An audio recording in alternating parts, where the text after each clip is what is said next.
All right. Welcome, everyone, to another episode of the Buddhist Insights Network with Ayyā, our favorite female monk at Empty Cloud Monastery. Also, the only one that gives talks, so that makes it easier to pick favorites.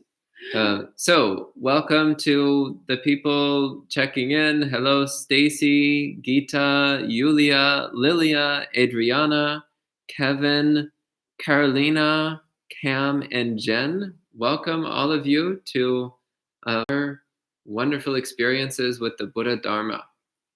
So this evening, as we've been doing lately, we'll start with chanting the Ratana Sutta. Jen says, it's funny when Bhante is enthusiastic. I agree. And Adriana says, love the announcer voice. Hello, Marielle, Mark, and Jay, Jessica Petrolsky. Oh, hello. Hello, buddies. So lots of good friends joining in. So lovely to see.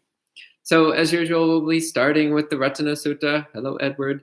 Then we'll chant. Then we'll do some meditation led by Ayyā Somā. And then we'll have a talk given by Ayyā Somā. And then we'll have question and answer with answers by Ayyā Somā. So lots of excitement coming up. So once again, we'll start with the Ratana Sutta. So please join in if you wish to. And then we'll do some meditation. Okay. All right. Thank you, Bhante. And thank you all for joining us this evening or this morning if you're on the other side of the world. So we will, as Bhante mentioned, be chanting the Ratana Sutta. So I believe there is a link, right, on the live chat, Bhante, from suttacentral.net. So you can pick it up and chant with us. And we will be dedicating it to all the people affected during the coronavirus, including ourselves. So let's extend the wish for everyone to be free from suffering and for the pandemic to be over soon. Namo tassa bhagavato arahato samma sambuddhassa. Namo tassa bhagavato arahato samma sambuddhassa. Namo tassa bhagavato arahato samma sambuddhassa. Yani da bhutani samagatani brahmani vayani vantareke. Sabeva bhuta sumana bhavantu atopi sakacha sunantu bhasitam. Tasmahi bhutani sameta sabbe mitam karota manusiya pajaya. Divacharato chaharanti evaling tasmahi nerakata apamata. Yan kinchivitam idavahurang asage suvayam ratanam panitam. Nano samangati tathagatena idampi buddhe ratanam panitam. Etena satsena suvati hotu. Kayam viragam amatam panitam yada jagasa gyamuni samadhito natena dhammena samati kinchi idampi dhamme ratanam panitam etena satsena suvati hotu.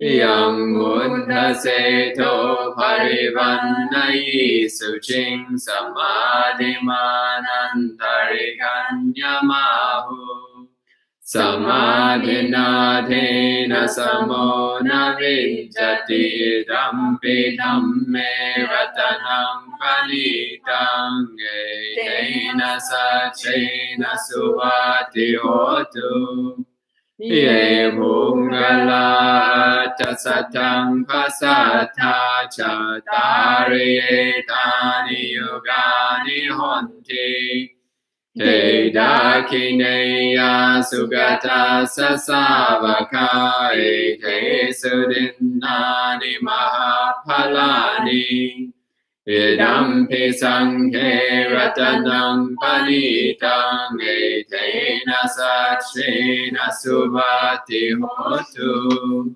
Ye supayutta manasa dalhena nikamino godhamasasanamhi Te patipata matang vigaya lankamutanim buddhing punchamana Vidampi sanghe ratanam panitang etena sacena suvati hotu Yatinda kilo pataring sito siya chatum pivate piya sampakampiyo Tatu pamang samburisang vadami yo ariya satchani aveksha passati Vidampi sanghe ratanang panitang etena sacena suvati hotu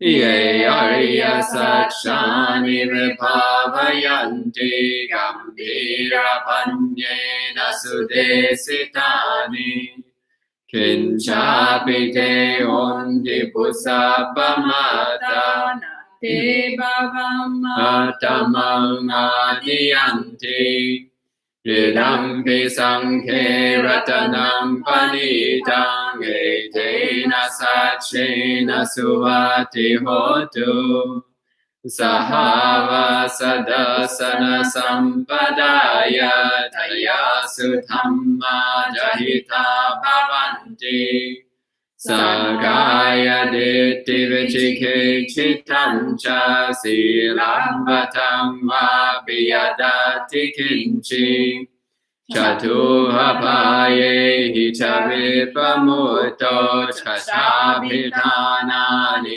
abhambokatum Idampi sanghe ratanam panitang etena sacena suvati hotu Kinchapi sokham mangabroti papakam kayena vacha udacetasa Ramambo sota sapati chadaya Bambata dita pada sabuta Idampi sanghe ratanam panitang etena sacena suvati hotu Vanaparum deyatha pusitage gimhanamase patamasming gimhe Tatopamang dhammavarang adesayi nibbanagaming paramang hidaya Vidampi buddhe ratanang panitang etena sacena suvati hotu Varo varanyo varado varaharo anutaro dhammavarang adesayi Idampi buddhe ratanang panitang etena sacena suvati hotu Kinam puranang navang nati sambhavang virata cita yatike bhavasming Te kinamija virulhin chanda nimbanti dhirayatayam paripo Idampi sanghe ratanang panitang etena sachena suvati hotu. Yani dhabutani samagatani bhummani vayani vantalike. Tathagatam deva manusabhujitam buddham namassama suvati hotu. Yani dhabutani samagatani bhummani vayani vantalike. Tathagatam deva manusabhujitam dhammam namassama suvati hotu. Yani dhabutani samagatani bhummani vayani vantalike. Tathagatam deva manusabhujitam sangham namassama suvati hotu.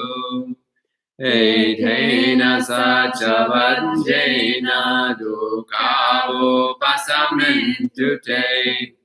Etena sachavajjena bhayavo pasamentu te.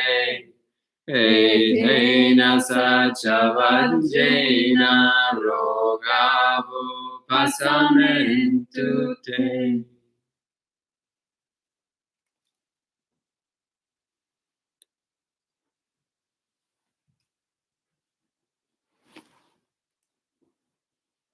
All right, that was beautiful.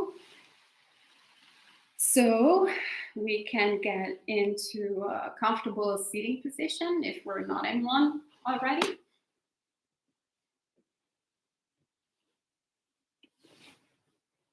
And we can get into either a lotus pose, that is Bhante's favorite, or any sitting pose is okay, even on a chair.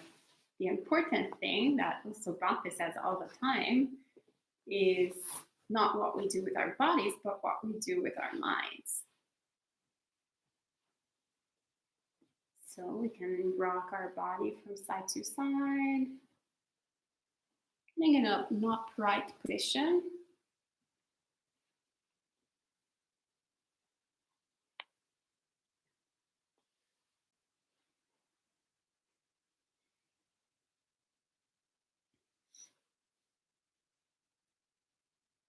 And we can close our eyes or keep them slightly open, especially if we feel a little sleepy.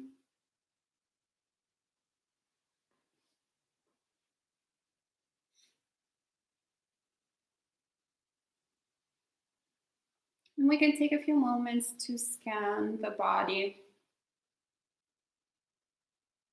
from the tip of the head to the tip of the toes, releasing any tension we might find.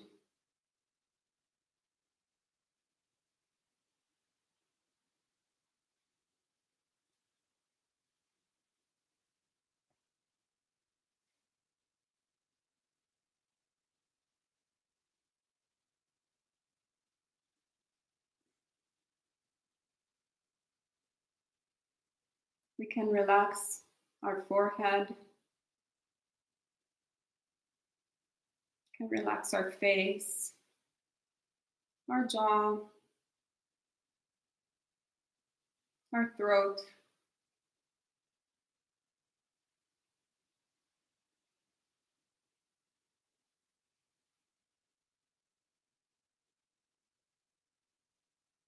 Can relax our shoulders.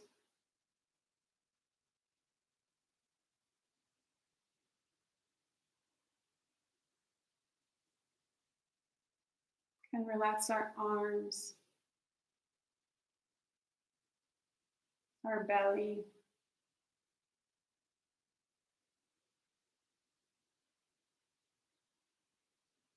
Can relax our legs.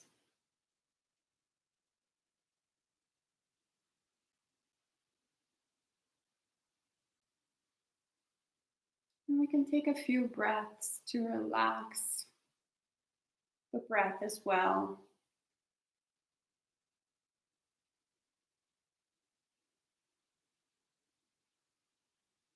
Watching the breath, but keeping it in its natural state without forcing it.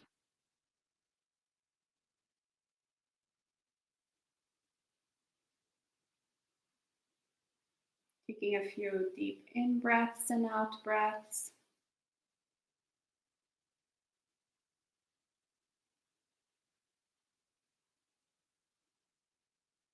To center the mind and bring it to a place of tranquility.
And as our body and mind becomes more tranquil, we can bring our attention to the tip of the nose by the nostrils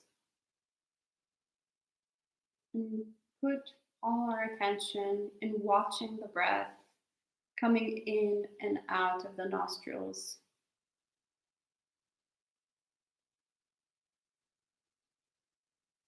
Looking at each sensation with the most interest,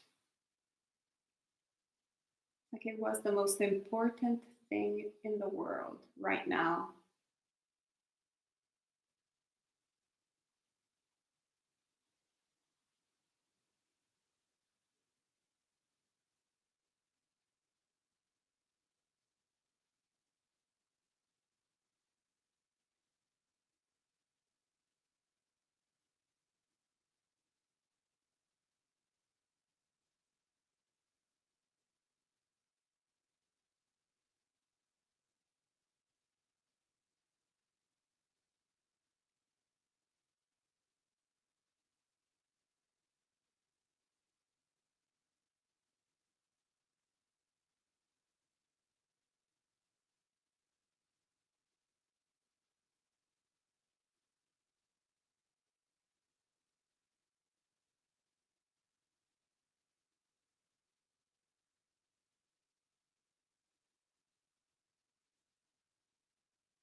If we get distracted, we lift our attention back to the nostrils and we sustain it there, the tip of the nose, watching every tingling sensation, every subtle and coarse sensation, really looking at how what it feels like.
If thoughts appear in the mind, we don't grasp at them, we don't get averse to them. It's only suffering arising and ceasing. We don't interfere with it. We just keep our mind sustained to the breath.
Noting the soothing qualities of the breath, always available for us whenever we decide to pay attention to it.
out of the meditation.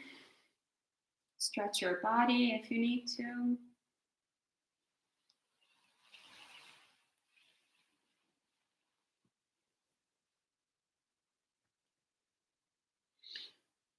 Okay, thank you, Ayyā. And welcome to a few more friends joining in. So hello, Edward, Gabriella, Jim, Richard, Catalina, Jean, Prisha, and Elaine. Welcome, all of you. And this evening, we'll have a talk by Ayyā Somā. So please give her your full attention. And if you have any questions, you can ask them at any time, and we'll answer them at the end.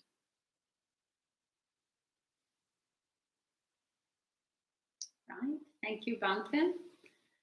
So the subject tonight is alone without loneliness. I was about to say alone with loneliness,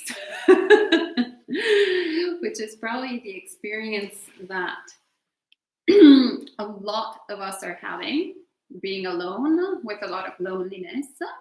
And we're trying to get alone with loneliness to alone without loneliness. What a beautiful thing. Sounds quite nice just by saying it, doesn't it? So it's kind of interesting because we have quite a few friends who are also Buddhist practitioners who have expressed in the past couple of weeks some distress in having to be quarantined and not being able to socialize, not being able to go out, not being able to see friends and family, having to be so distant. And it's interesting because a lot of them define themselves as extroverts. So they're like, well, it's because I'm an extrovert that I am suffering. But then there's also some friends who are introverts, and they're also going through the same experience. Isn't it interesting? Both extroverts and introverts are alone with loneliness.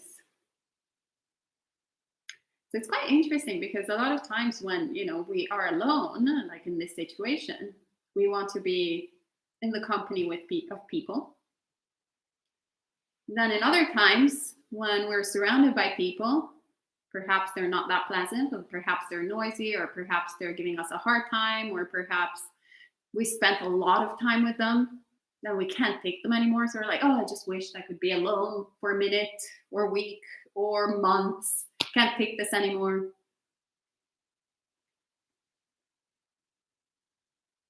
So then we're busy at work and we're like, oh, if I could only go on retreat. And then you go on retreat and you're like, oh, there's no reading, no writing, how boring. Oh, if I could only be on my phone or do this or cook or do whatever. It's actually remarkable when we have generally two types of retreats at Buddhist Insights when there's not a pandemic going on. And one is a little bit more beginner friendly, where people are allowed to read and write. It's still noble silence, but people are allowed to take some books and read. And then there are some other retreats, which these days are most of them, where people are not allowed to read, write, or do anything except meditating. And the latter ones are the ones where the monastery and retreat center becomes sparkling clean. It's incredible. There's no dust anywhere. Everybody is extremely meticulous in washing things, tidying things up, taking extra duties during the breaks. It's incredible. How remarkable. And why is that? Because the mind is grasping to get so busy. And when I did my first retreat at Bhavana Society, when I actually met Bante Daso, I remember having a similar experience. So I went there because I couldn't take it anymore. My life was so messy, so many things to do, so busy, so many people, so much talking, so much work, so much everything. I was exhausted. So I wanted to go in the middle of nowhere, in the forest, where I didn't have to do anything and I could be alone by myself. Oh, how wonderful, how incredible. And then I go to the forest, I by myself, and I'm like, oh my God, what do I do? So I remember similarly, I was trying to be as useful as I could in the monastery, helping out in the kitchen, helping out here, helping out there. And in the kitchen, there was, back in the day, this really friendly cook who liked to chat. And in the kitchen, aside from me, there were some really like serious practitioners who were all silent. But then because I took an extra shift, sometimes it was just the two of us, and we started blah blah blah blah blah blah blah blah blah blah blah blah blah blah blah blah blah blah blah. So I managed in a retreat to get myself really busy. Like whenever there was an opportunity, my mind would grasp, take advantage of it, and make it as busy as possible. And then Bante Panya, I still remember him because I think he has this robe now. But anyway, he was a monk back in the day, and he came to reprimand us and like tell us to shut up. And I remember at the very beginning going, oh, now my only kind of outlet of distraction here or entertainment, so I thought, has kind of like faded away. I couldn't really talk to the cook anymore. And I just had to be with myself. And that's when actually the retreat started really becoming a retreat. So instead of like the first 2 or 3 days, like running fast really quickly, all of a sudden, all this time was given back to me. And it created an openness. An openness where to practice, where to look at my mind and start understanding my mind. Start really practicing and seeing. And this spaciousness brought me to looking at the present moment, really being present, being there, not escaping, not trying to go there, not trying to go into a different direction, not grasping something else, but just being okay to be there, not knowing whether it was Wednesday, not knowing whether it was Thursday, not knowing whether it was Tuesday, not knowing if it was 3 days till the end of the retreat, 4 days, if we had started the retreat on a Monday, Tuesday, or whatever. All these ideas that I was obsessing about. And really starting to develop mindfulness. And there was one thing that Bante always says, because his preceptor always used to say, there was also no presence of boredom because you're only bored if you're not mindful. So a lot of unwholesome states of agitation, of boredom, of grasping, craving for things to be different, slowly started to vanish and make room for spaciousness, for openness, for being present, for happiness. And we can see that also when we do even the short meditation that we did. It was about 20 minutes. Paying attention to the breath, something that is constantly there, but that we never pay attention to unless we direct our mind towards it. Only by doing that exercise of keeping the mind still, holding our attention to that object, creates so much spaciousness, so much happiness, so much gladness, tranquility to the mind. Why is that so? Because we're being there in the present,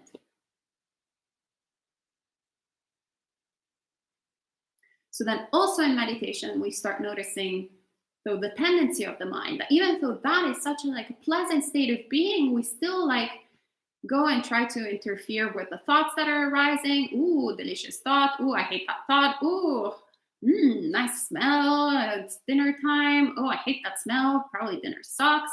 Or, oh, that sound outside. Why is it bothering me now that I'm meditating? Or, oh, that's a cute sound. Oh, what is it? Is it the birds? Oh, that's interesting. I want that. So constantly grasping, constantly going there, which then creates closeness, creates suffering.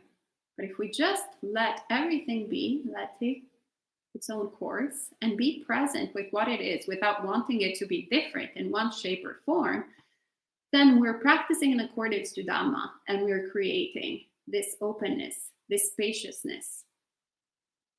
We're really looking at the first noble truth and the second noble truth and the third noble truth. And we're practicing in accordance to the fourth noble truth. So that the suffering is caused by desire, which is always wanting, this endless pool of wants. Whether wanting, grasping, or hating. Always still the same thing. So when we come to this realization, also noticing that the end of suffering is possible and looking at the teachings of the Buddha and seeing how the more we practice in accordance to what the Buddha tells us to do, we manage to open up, unfold the happiness, get closer to the end of suffering. Then we have quite an honest, full, comprehensive idea of what we have to do. And that's when, this morning, we actually studied with Bante this beautiful sutta, where that we also recite here at the monastery, of how to admonish others. Well, we can use that same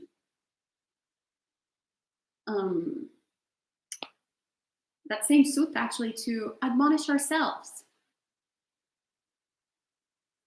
in a kind, gentle way, because we know we have understood the teachings of the Buddha, so we understand what we need to do. We see that we're not working, we're not practicing in accordance to the Buddhist teachings. Hence, we don't need to wait for another practitioner to come and tell us. We don't need to wait for a teacher. We don't need to wait for anyone. But we can be our own Kalyanamitta, come and admonish with a mind of loving kindness and go, okay, well, so perhaps we're not practicing that well. Perhaps we need to tweak a few things. If there's a lot of suffering present where I can't be happy in this moment, how am I not practicing correctly? I need to tweak a few things. So that's when we can, first of all, create a sense of urgency in ourselves. So there are all these amusing suttas, actually, where there are these monks kind of slacking off in the forest, and the devas look at them and they're like, okay, what are you doing? They're slacking off. Okay, time to arouse. Get your stuff together. Time to arouse energy. And the bhikkhus are all like, whoopsie, yeah, you're right. Okay. They arouse energy and they create this sense of urgency. So be your own deva. Come, be your own deva and go, hey, what are you doing there slacking off? Time to practice in accordance to Dhamma. Arouse energy. And start creating a little schedule for yourself. Really start to create those moments where you are practicing And also seeing those moments where you are doing something else that brings suffering, and create your own retreat guidelines. If you've been on retreat here, you probably remember there are different guidelines. So start enforcing them to yourself, not exactly the ones that are here on retreat, but see what is feasible and do it. Start practicing in this way. I've been doing the same thing for the past couple of days. I started noticing that because we do a lot of these live streams morning and night, I'm constantly dealing with electronics. So now, instead of charging electronics close to where I am, I just leave them in a particular room that is very far away from where I am when I don't need to use them. This creates space. Instead of the tendency of, oh, let me do this before I forget, or let me check this before, because it's very urgent, that constant sense of anxiety, of urgency. Let me see what the news say. What has happened now with the epidemic? Oh, let me check in Italy if things are still going better or they're going worse. Let me. And then tiredness, and then dukkha, and then that's where then actually perhaps I feel a little bit lonely. Let me see what the other residents are doing. But instead you remove all of these sort of conditions where we act unskillfully and create conditions to act skillfully. And then, happiness arises. Oh, how great. Instead of reading the news that are appalling, you read the suttas that lift the mind up, that create that spaciousness, dwelling in the truth, understanding what the path is. Instead of scrolling mindlessly or writing or doing whatever it is,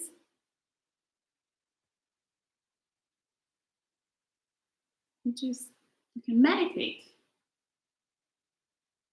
You can be there. If you have pets, it's incredible. Actually, today I did a bunch of meditation with Stan. It was lovely.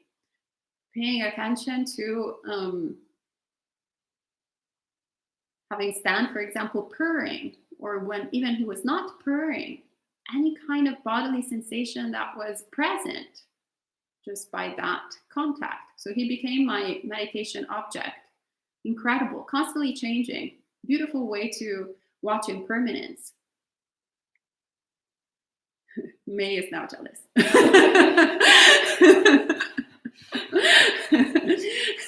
It's okay. Tomorrow you can meditate with Stan.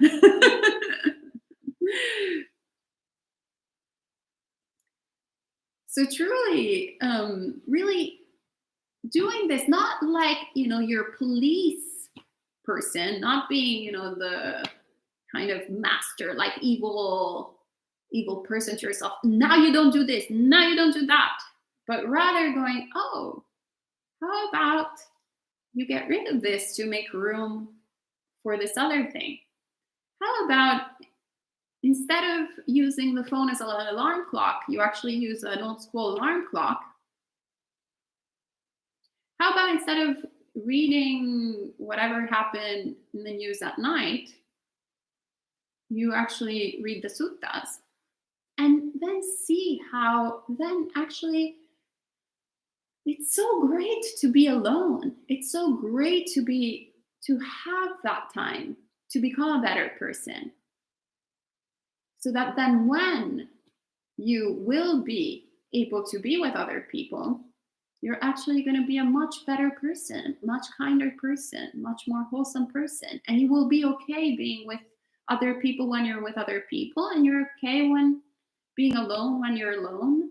And there's no constant craving for the situation to be different than it is. The situation is whatever it is. And also guilt will not arise. We won't start going, oh, well, but why do I feel so miserable even though I'm not an essential worker? Now, essential workers are really having a hard time, and I'm not even like a nurse, and nurses are really like having a hard time, but I'm still like so much full of suffering because I'm here alone. Yeah, we caught all of that, and we just practice. We allow ourselves to be happy. And when we allow ourselves to be happy, then we also allow others to be happy. And then we can also be of more benefit to essential workers, to nurses, to anyone that in this moment we can help. Because we have created spaciousness instead of closeness. So these are the few thoughts that I had to share tonight on the topic. I hope it was useful in shape or form.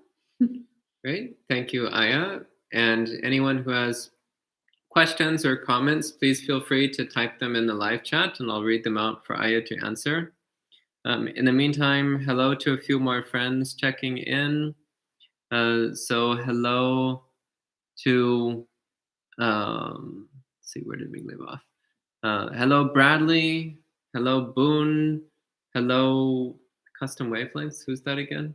Maya? Maya, sì, bravo. Hello, Maya. Hello, Jim. Hello, Liz from Rockaway. Hello, Victor. Hello, Divya. Divya can mean heavenly. Oh, nice. Like connected with the Devas. Oh, what a lovely name. Yeah. Very it can also auspicious. mean either playful or shiny. So now good you know name. who the scholar monk is here. Hello, Diane, Jacqueline, Priya Kunt. Welcome, everyone. Happy to see you all joining in. So we do have some questions and comments already. So first off, people were happy to start with chanting. They're saying that they like starting with chanting. We like it too. That's why we do it all the time. We were doing it by ourselves, and then we were like, oh, why don't we actually do it in the live stream? And Gabriella says, in my case, I was always lucky. I have never seen online relationships as any less real than any other. My introverted personality isn't at all why it feels the way I do. My brother, due to harmful immigration policies, was separated from me for 15 years, and the only way I could talk to him was online. So I was never told that these relationships at a distance aren't meaningful. So my real question is, how do you comfort someone else who is feeling lonely when they suffer from it when technology doesn't seem to satisfy their needs? Repeat the question. How do you comfort someone who is feeling lonely and suffer from like long distance relationships not satisfying their needs, like a relationship through the internet? By listening to them. So that's the biggest problem that we always have. That we have a little bit this delirium of omnipotence. Yeah. Here you go. See, whenever it's Italian, there is a shot that if you make it English, it becomes English. So in Italian, it's delirio di onnipotenza and delirium of omnipotence. Omnipotence. Yeah, so that whenever someone is experiencing this stress, that we have there's the solution to end their dukkha. And the truth is yes and no. So the truth is that there's definitely something that we can do, but the other truth is, which is the one that we don't like to digest, is that unfortunately it's up to them. So there's not much that we can do, and we shouldn't even be trying sometimes to remove, to fix, quote unquote, the situation. But rather our duty should be to come to an acceptance, to be there with them. So if they are experiencing the stress, there's not a magic pill, there's not a magic word to do in order for someone to remove the stress and be happy. There was a meme that said that I saw a few weeks ago that was hilarious. And nobody in the history of being told to calm down has ever calmed down, something like that. So I thought it was great because it's true. Like when you're experiencing distress, actually, we've had in the past, Bante and I, a bit of those interactions where I was, especially when I was extremely emotional, and he would just tell me like, "Oh, calm down, relax," and I was like, "No, I can't calm down. I can't relax." And actually, it was really hurtful from my perspective to hear that being said, because I felt like my pain and suffering wasn't acknowledged. So that's why I'm suggesting, instead of telling someone not to feel the way they're feeling, just to be there, or instead of putting so much energy in trying to fix their situation, sometimes it's just being with them and going, "Hey, it really sucks. Yeah, the situation sucks. The pandemic is really terrible. Yeah, talk to me about it. I am here for you. I won't judge. I won't tell you what to do. I will just be present." And then if someone asks you for advice, then you can try your best. And especially you, I know you have a lot of really good Dharma knowledge. So then in that case, in that situation, when someone particularly specifically asks you for information, then you can share some words of Dhamma. But don't give unsolicited advice. That would be my advice. And then Adriana said, "Be your own deva." Love that. Smiley face. And Jim said, "Be your own deva. Batteries not included. Some assembly required." But, also now that my practice has developed, I have to say that now I'm also like I have developed my inner Bhante. So I also tell myself, "Hey, just relax," or "Calm down." So that also works.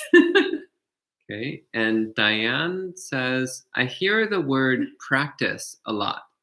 This may be a silly question, but what exactly do you mean by practice? Is it strictly formal sitting meditation? How else does one practice?" The Noble Eightfold Path. Right view, right attitude. I know. But it was like a sort of momentum of pause. So right view, right attitude, pause, emphatic pause. Right speech, right action, right livelihood, very important, right effort, right mindfulness, and right concentration. So as you can see, it's meditation is only a part of this. It's not the full comprehensive path. And for example, right speech, you understand it straight away, how to be skillful with your words. But very difficult to be skillful with your words. Actually, most of the time, even as monastic, it's open mouth, insert foot. Like it's just terrible what comes out from this mouth a lot of times because of due to bad habits. That's why it's called a practice. So I'm like, "Oh, sorry, Bante, that was unskillful. I'm sorry. I commit to do better in the future." So it's called a practice because unfortunately it's not just a pill that we can take it. I wished that would be so great if the Pali Suttas included like a little pill. So you eat it, boom, nibbana. It would be like right view and right pill. Great. But it's actually a practice because even right view, like even reading all the suttas, really understanding the path, you don't quite understand it that well. even intellectually sometimes, without even having to get to the experiential part. Even intellectually, there are some things that I read. Actually, I read something, I think this morning, that I had read several years ago. I remembered because it had made a particular impact in my mind. And I read it this morning and I was like, wow. Now I understand it in a whole other level, to an entire different degree. And why is that so? Because I've been practicing for a few years. Hence, that practice has created new conditions for more right understanding to emerge, which then influences the attitude, which then influences my actions, then influences my speech. Well, I've got the right livelihood covered, I guess, by becoming a monastic. Blameless. Right influences the right effort, right mindfulness, and right concentration. So it's a constant practice. And Jen, you have a question? Yeah, so my best friend, she was sexually assaulted 2 years ago. But, she's a PhD student then, and when she speaks up, the whole school or her people around her just turns against her. So she has to suffer the loneliness because she wasn't understood. And she sort of understands her situation by accepting the loneliness, but she's really depressed all the time till now. I just don't know how I can help her.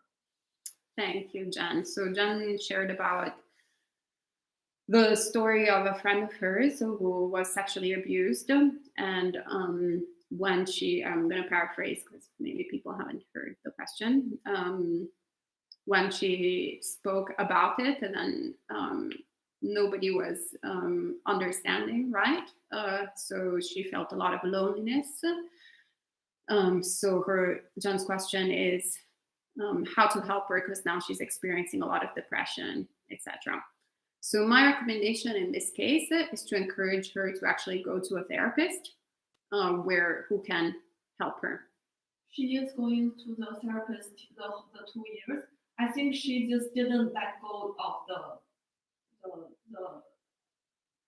sacrificer or the person who being hurt herself. So she's just angry, but she suppressed the anger, I think, and that's keep her like not able to communicate with people. Yeah, so that's a process. So first of all, I'm so sad that has happened to your friend. It's a really terrible thing that can happen to any woman. So it's obvious. So one needs to, in these situations, it's completely understandable. Everything that happens is a natural sort of reaction. And unfortunately, it's not the same for every single person. Every single person has a different way of dealing with the situation. And a therapist, there are special therapists that are actually trained to deal with those situations. It's not something that you will fix from night and day. So once again, my recommendation as a friend is to be with her and allowing her also, when angry, to experience, like really be with, like being, instead of repressing the anger, being okay with the fact that she is hurt, that she is experiencing whatever she's experiencing. So I'm a big fan of first let it better out than in. So really having an understanding of our emotional distress and then transcending it. But before transcending it, before going to the end of suffering, we need to understand what suffering is in any single aspect of our life. And when it comes to abuse, obviously there's lots of different layers and lots of different things that need to be opened up. And it takes a lot of time. And as Bhante Sujato says, Buddhism starts when psychology ends, which I love that quote because it really gives us an idea of the work that we need to do in terms of really opening up our experience, understanding our situation, with which psychology offers a lot of great tools for that. And then Buddhism, once we've kind of opened up whatever it is that we need to open up, then Buddhism is a great way to transcend the suffering altogether. But we can't skip the First Noble Truth, because otherwise we're going in weird directions and we are suppressing and creating very unwholesome mind states. And as friends, once again, unfortunately, it's something that people need to sort out individually. What we can do is be with them, present, like be a good friend without trying to fix them. You see what I mean? It's a subtle thing, because it's very difficult to be with someone who is suffering without like brainstorming different ways to suffer. You'll see that especially with people who are dying. A lot of times people who are dying that have a chronic disease and they just want to die. And it's very difficult for them to have people around them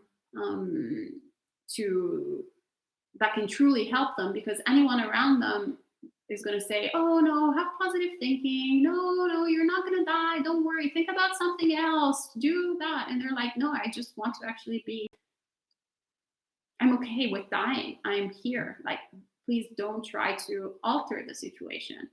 So it creates a lot of courage that we need to develop in being able to face also other people's suffering without wanting to find a quick fix for their situation. So also, Gabriella has a recommendation for Jen's friend. Yeah. So I'll just read that and then I'll go back to the questions. Yeah, please.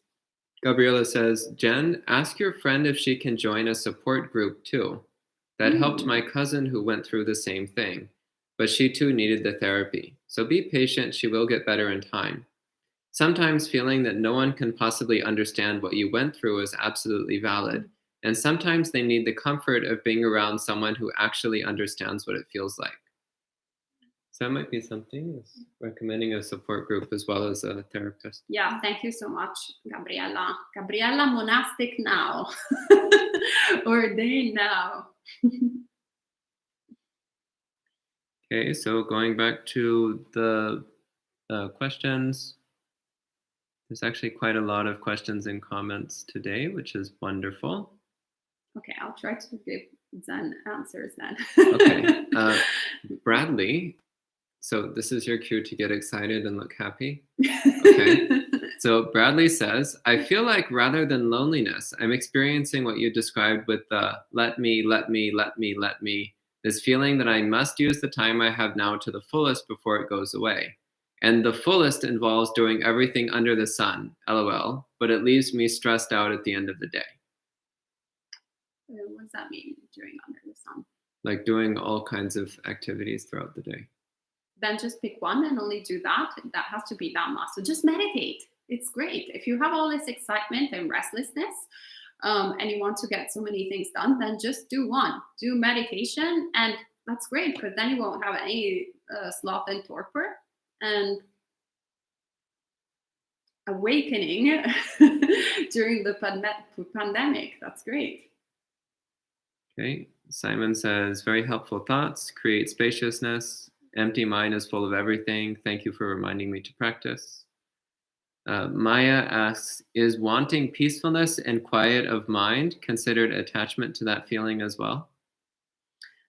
Yes, but it's also, once again, an attachment that leads to the end of attachment. So I would worry about that only once you have dispelled all the other attachments. So once you're over craving all sorts of sensual pleasures, all sorts of like nice food, nice clothing, nice music, nice intoxicants, nice whatever it is, then you're like, oh, okay, well, now maybe I can think about my attachment to peace and tranquility. Okay. Boone asks, Ayyā, when you are not meditating, are you practicing mindfulness? I try. Okay, and Kevin is reminding people to donate So if you'd like to make a donation, you can find the link at the top of the chat. So thank you, Kevin, for the reminders. Gabriella says, one should calm up. When you are emotional, you should build the calm, not reduce it. Sounds like a linguistics game. I like it though. Calm up. That's great. Bradley laughed at the comment on inner Bante. Anne says, to be there for others is everything. No judgment, no advice. Beautiful. Boone asks, does loneliness result from attachment? Does loneliness arise from attachment? Yes, from attachment to self. That's what I would say. Yes, it's always the poor me, like obsessed with me. So, yeah, definitely. Okay. Then Sally asks, does resolution come from right view growing? I like tonight's meditation guidance. I have heard Ayyā guided now breathing is the most important before. But tonight, I really wanted to make a resolution to follow. From now on, just try to focus and let go. Focus on now, let go of anything else. Maybe due to these days hearing Dhamma talks, so right view is growing, this inspiration comes accidentally? Absolutely. I mean, that's my experience. So what got me in robes has been the Dhamma. I'm not someone who's particularly religious. I'm working on it these days.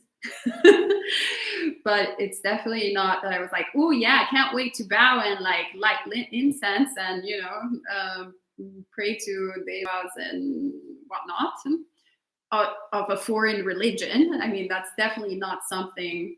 I didn't think that Eastern religions were exotic. I had none of that. All my friends were into yoga, for example, and I was kind of like, yeah, okay, good for you. It was not, I had none of the common things that lead to many people to approach Buddhism. But as soon as I heard the Dhamma, I was just like, boom, wow, this is delicious. This is incredible. Dhamma Sukha. And the more I met with monastics, which of course then led me to start an organization with Bante as a layperson to connect people with monastics, me being one of the people. So clearly that arose a lot of that, and it still does, because my right view is not perfect, otherwise I would be awakened.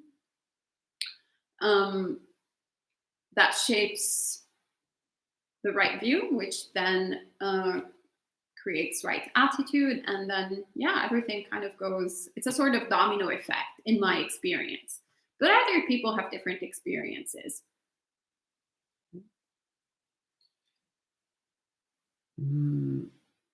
Then Jen says, this may be a bit off topic, but I'm facing something at my work where my boss has put me into an unethical position where he wants me to lie to a previous vendor and return their equipment.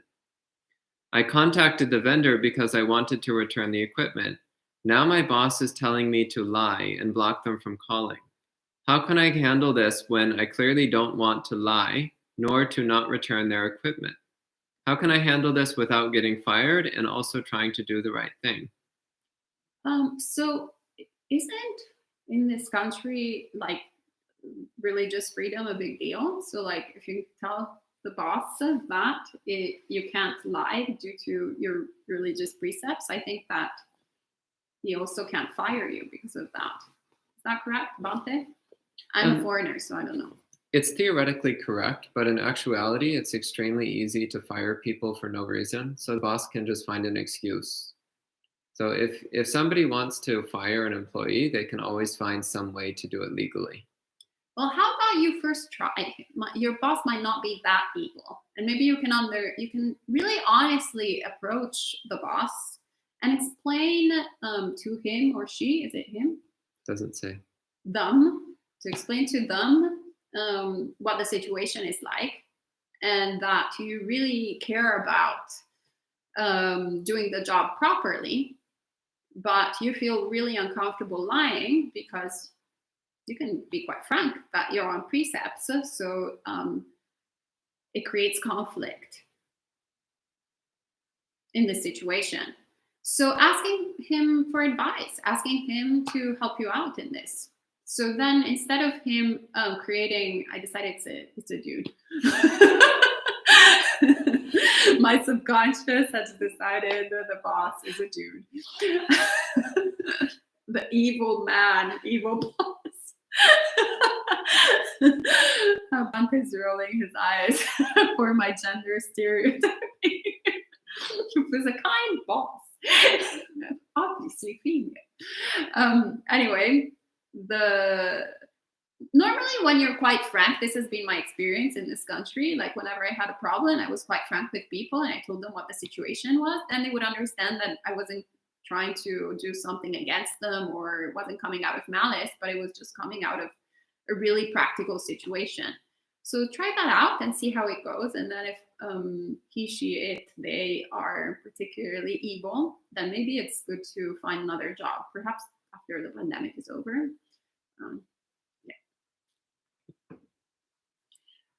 And Boone asks, is having pets the result of loneliness? Oh, I skipped one. Sorry, we'll come back to that. Jim says, I think this was earlier when you were talking about thoughts of death. Jim says, slowly raises hand. My operations would always make me have thoughts of death or taking my life early often. It took a long time to stop wanting to end it short. So grateful to those that helped me. Sadhu. And then Boone asks, is having pets the result of loneliness? Well, you should ask yourself.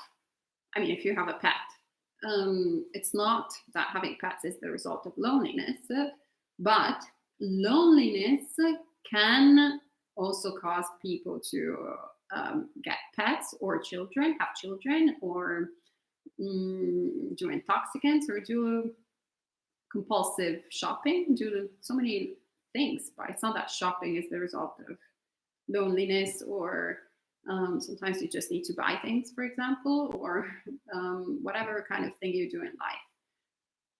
Also, having children not necessarily is the result of loneliness.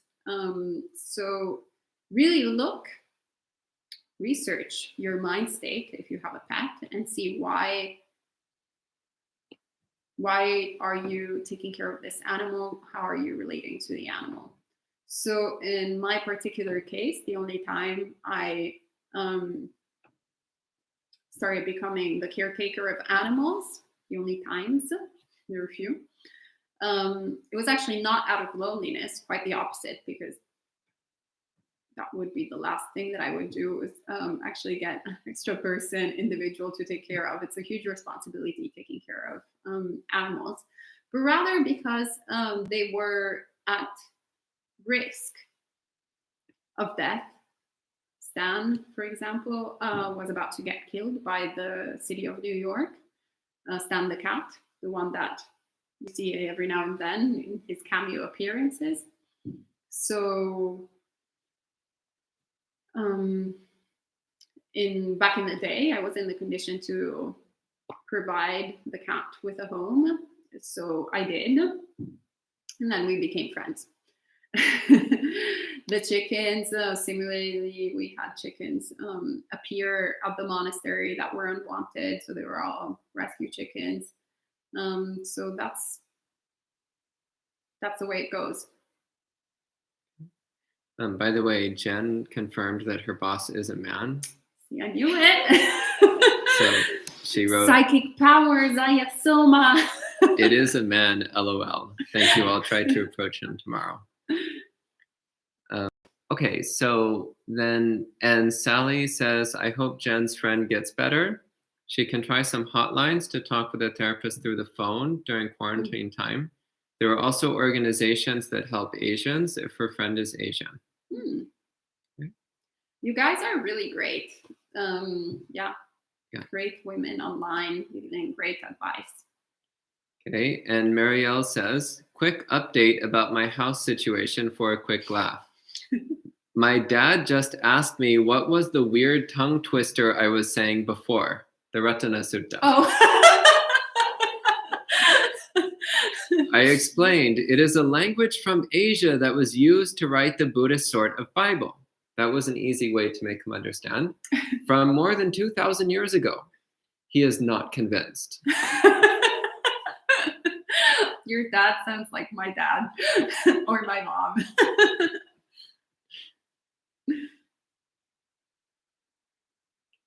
Okay, and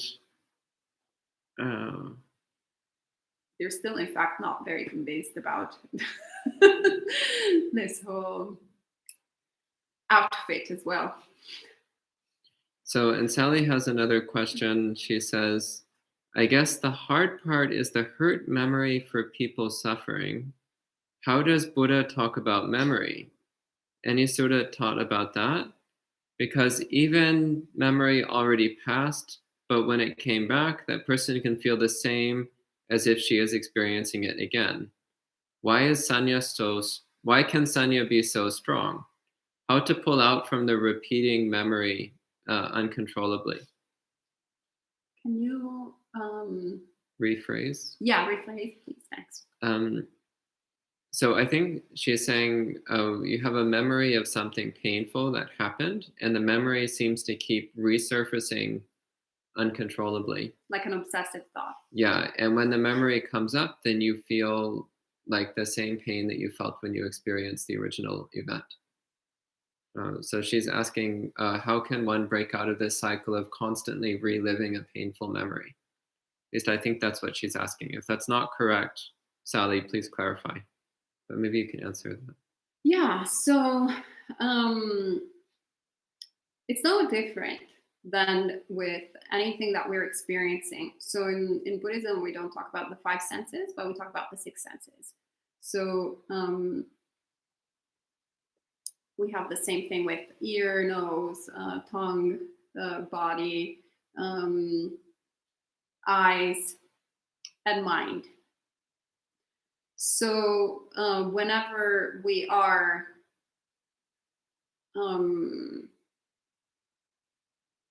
when the eye sees a pleasant object and it gets into contact with it, we start grasping, clinging, and then clinging.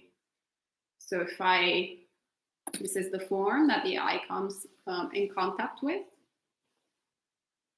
the consciousness.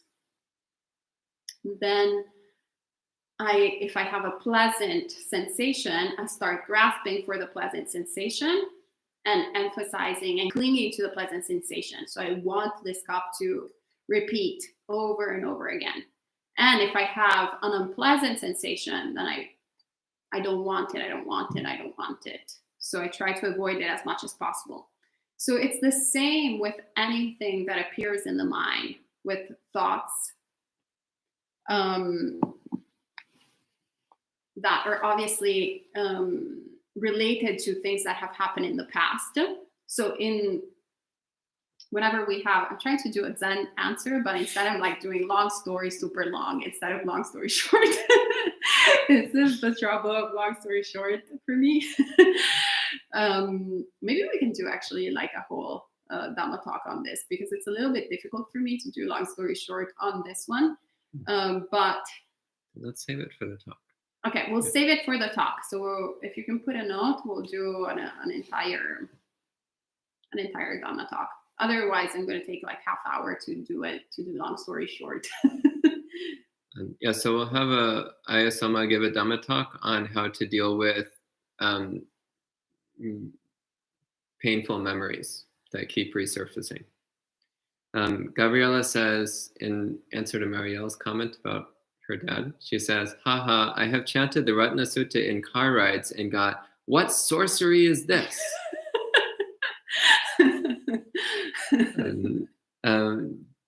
Jen says, good question, Sally. I'm also wondering how or if the Buddha suggests us to deal with traumatic experiences. Yeah, we'll do a talk on that. Okay. Actually, probably next week, because we have, I think, everything opened up for next week. So there you go. Okay, and Jen and Sally both approve of having a talk on the subject. Marielle also is recommending a therapist in New York City who mixes Western science with Buddhism and does Skype. So she gave his email. So if you'd like, I can share his email. Great. Yeah. And Jen is asking, is remembering traumatic experiences considered mental formations? Yes. Okay. All right. So that looks like everything for this evening. So thank you, everyone, for joining in and for all the great questions. And thank you, Ayyā Somā, for sharing words of Dhamma. And once again, we're going to be continuing every morning at 8 a.m., every evening at 7:30 p.m. New York City time. So please continue joining in as much as you can. All right, see you next time. Sadhu, sadhu, sadhu.